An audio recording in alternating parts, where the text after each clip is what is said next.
For $70,000, BMW does not give you adaptive cruise control.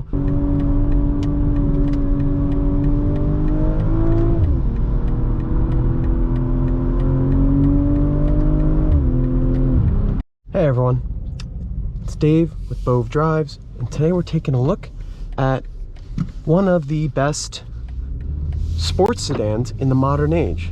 This is the 2024 BMW M340i with xDrive, BMW's all-wheel drive. This is competing with brands like Audi, Mercedes for the four-door family sports sedan in the luxury space. And this is be interesting for me to give my impressions versus my 2022 Audi S4. I have driven one of these before, and it wasn't my favorite as much as the internet hypes up this powertrain and driving dynamics, but I'm gonna give my impressions.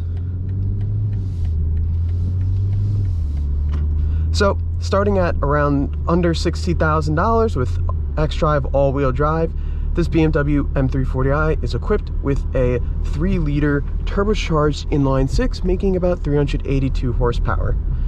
Everyone knows it as the B58. Made it to an 8-speed automatic transmission, and as mentioned, all-wheel drive. The M340i is sort of the mid-space between BMW's 330i, which is turbocharged 4-cylinder, and the M3, which is the high-performance, track-capable, or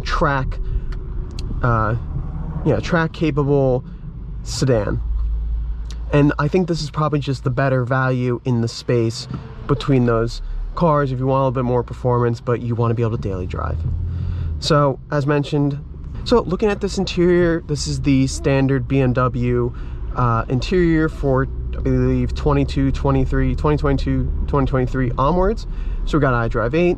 We lost some physical climate controls, but we just have this very large, very impressive high-resolution refresh rate screen setup. So we have a lot of different menu options you can go through, just tons of customization. You get Chick-fil-A in CarPlay, you get Dunkin', those are all my apps.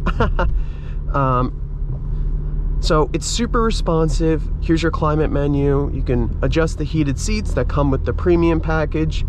And it takes a little bit getting used to, but it is a pretty sharp system, so it will reward you once you figure out the ins and outs. Apple CarPlay, it is wireless through Bluetooth connection. And we also get this center gauge cluster, which shows various different themes. You can adjust it with this button right here. So you have your content on that side. You can adjust with these two arrows between the layouts. If you want like a different kind of set of boomerangs on each side, or if you want just a half boomerang on one side. I'm gonna stick with this setting. And then we have a bunch of different information you can see in the center, your trip data, routes, map, your Apple CarPlay directions will show up in here, and maybe some things you're playing. I'm gonna go to my trip data and stick on that screen. We also have more adjustment on this side on the turn signal stalk with this BC button. And it'll give you more trip information, your MPG values as well. This car gets about 23 MPG in the city, 32, 33 on the highway. You will definitely get much better fuel economy though, because this is a 48-volt mild hybrid system. And this B58 3-liter inline-6 is pretty efficient. People report close to 40s, high 30s, high to mid 30s on the highway. It does take premium fuel. And as you can see, this stop-start, this mild hybrid, pretty smooth, very quiet. And it's pretty seamless turning on.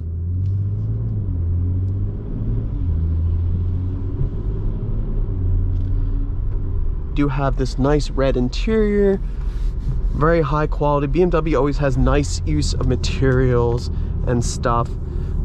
While you do lose some functionality with the new iDrive system, it still looks very nice in here. All your touch points are very high quality, and there are still some physical controls, as you can see. We do not, however, on a almost $70,000 car, this is optioned out to $70,000, features like driver assistance and the premium package. For $70,000, BMW does not give you adaptive cruise control. Audi, Lexus, the IS, the Acura TLX, they all give you, at a different price point, maybe less performance, they still give you a lot more driver assistance standard. That's my end rant. If you remember from my BMW 330i video, I complained that you didn't get heated seats at close to 50 grand. We do get a heated steering wheel as well. There's just so many options, so many settings. It is very overwhelming, but it is super nice to see just the amount of detail and capability you have with this center screen. You can also control it down here with this kind of scroll wheel. So it's nice that you have a touchscreen that's in reach and a control down here. We also, while we're here, we have your traction control, your parking sensors. Drive modes include Sport, Comfort, and Eco Pro. Auto brake hold, parking brake, and this little joystick kind of switch shifter. It does free up some space for these two cup holders and a wireless charging mat, but it is not very enthusiast inspiring. So actually, I'm just gonna get on over here, switch it over to Sport, because hear the engine get louder.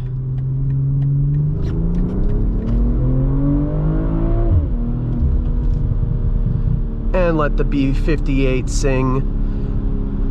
Very linear power band, pulls very hard, but doesn't ever feel like there's any turbo lag. The engine is always ready to go. Feel more aggressive downshifts from the ZF 8-speed. Could also switch the transmission into S mode.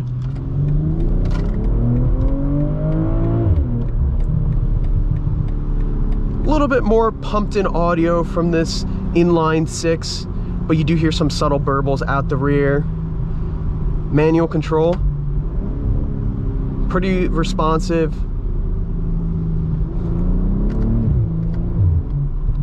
Who needs a dual clutch when you have the ZF 8-speed automatic transmission and the B58?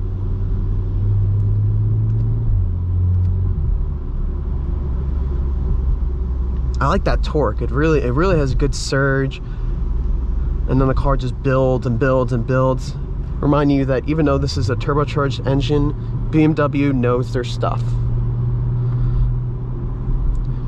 Now let's go over to individual, because we do not have adaptive dampers. Again, just kind of another thing you'd wish you have in this car. But you can't control your sport individual modes, your steering, your drivetrain, and your transmission, so you can hear it's holding revs, and the downshifts are way more aggressive, as you heard right there. Back into comfort though. Let's get up to highway speeds. Go back to Apple CarPlay. Make sure we don't miss our turn. But on the highway, definitely a firmer bouncy ride. You feel more vibrations through these 19-inch wheels than you would in something like an Audi S4, but it's still not too bad, all things considered. Brakes are pretty touchy though.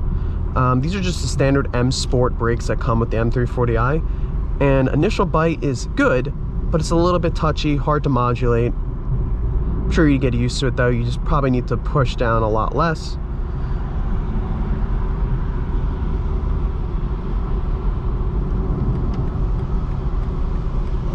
No, we're just gonna blow by CarMax.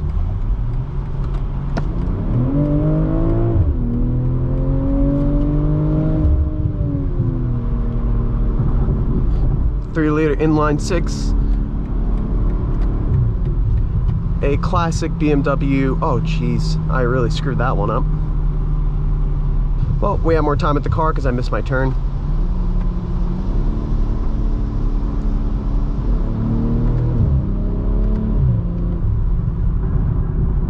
But overall, this car is quite sharp. We'll take it around this corner. Sport mode, see how it handles.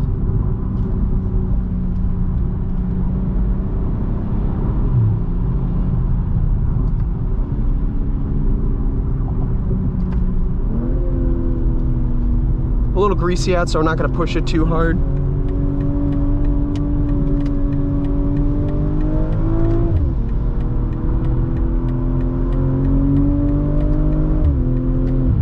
Traction control intervention, but you can really feel the nice 50-50 balance in this car. It is super nice. That engine is set right where it needs to be. 70 miles per hour though, cruising. Very nice NVH, very little noise coming into the car, and it eats up the miles at 75 miles per hour.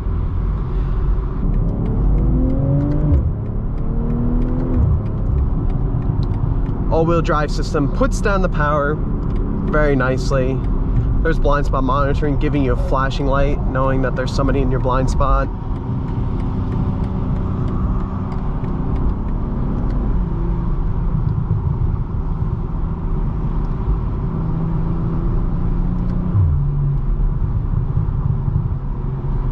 Yeah, I'm gonna be honest, the pops and burbles out of this are pretty,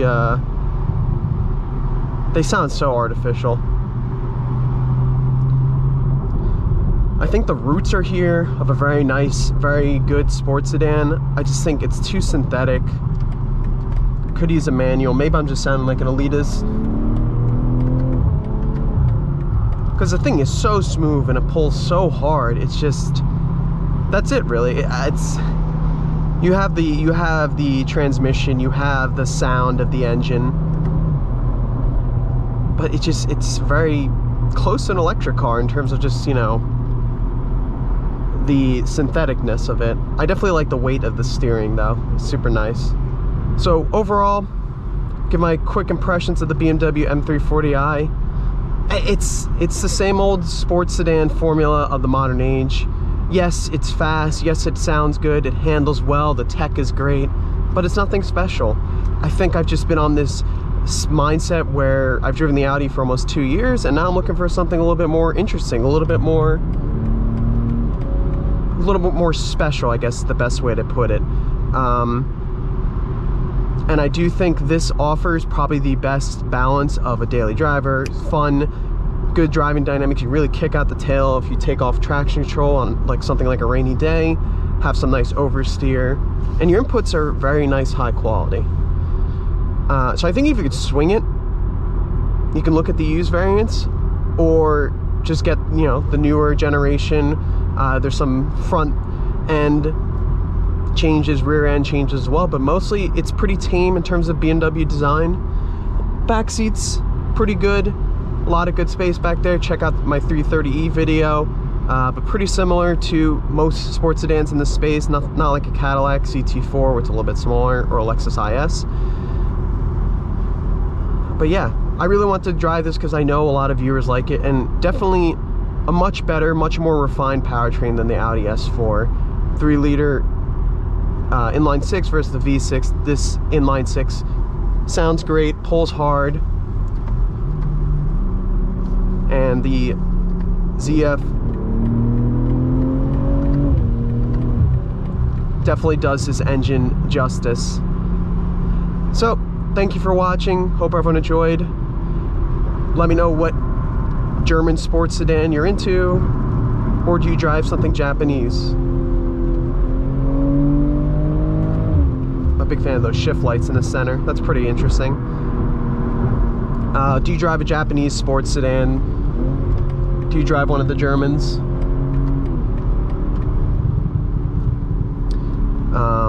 And thank you for watching, and I'll see you on the next one.